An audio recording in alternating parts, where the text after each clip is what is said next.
Hello children, welcome to the online class of Social Science class 8. Today in this session we are going to learn the first chapter of history, that is how, when and where. Let us look at what Sham and Shirin are doing. Why did people begin to drink tea? How did people get to hear about the things before the newspapers began to be printed? How did people travel long distance before the age of railways? All such historical questions refers us back to the notation of time. The information how things were in the past and how the things have changed is known as history. People in India did not begin drinking tea one fine day. They developed a taste for it over the time. For example, in your NCERT textbook, they have given one advertisement of the Lipton tea that helped to create the taste. There was a time when old advertisements helped us to understand how the market for the new products were created and new tastes were popularized. The people were fascinated to these advertisements. They also felt that it is something new and they should try it.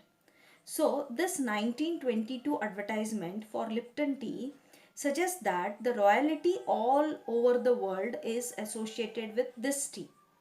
So, when we see the background of this picture, you can observe there is a monument there, and the person sitting here is the son of Queen Victoria of Britain. So from this advertisement what we can understand is that all over the world the royalty is only associated with this tea. It means that if you are drinking Lipton tea, then you are royal. Like this, many advertisements were there which helped to develop the new taste. Similarly, we cannot fix one single date on which the British rule was established or when the national movement started. All this happened over a stretch of time. Can you think of situations in which we associate the history with string of dates? There was a time when the historians wrote about the year the king was crowned, the year he married, the year he had a child, the year he fought a particular war, the year he died, and the year the next ruler succeeded the throne. Children, if you see, most of the histories were written by the British historians because they were the rulers and they were highly educated. And the events what they have written in the history have specific dates, and hence debates of these dates become important.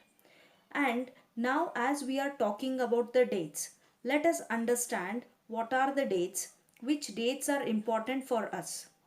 The dates we select, the dates around which we compose our story of past, are not important on their own.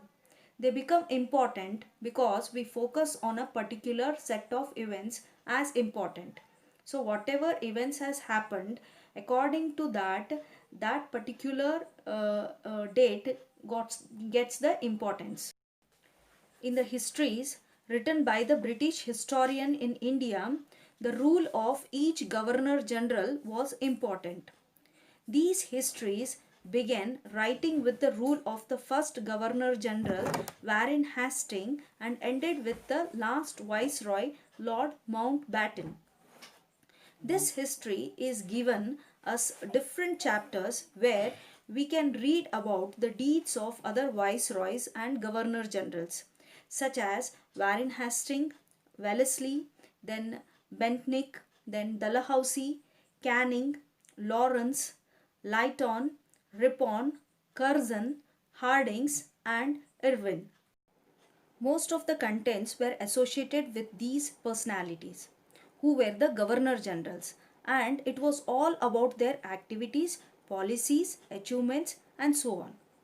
It was as if there was nothing else important apart from these personalities, and the activities of the Indians simply does not fit there. and they do not find any space over there.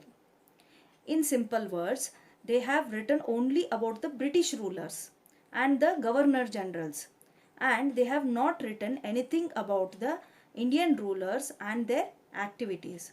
So, this is not the correct way to draft the history.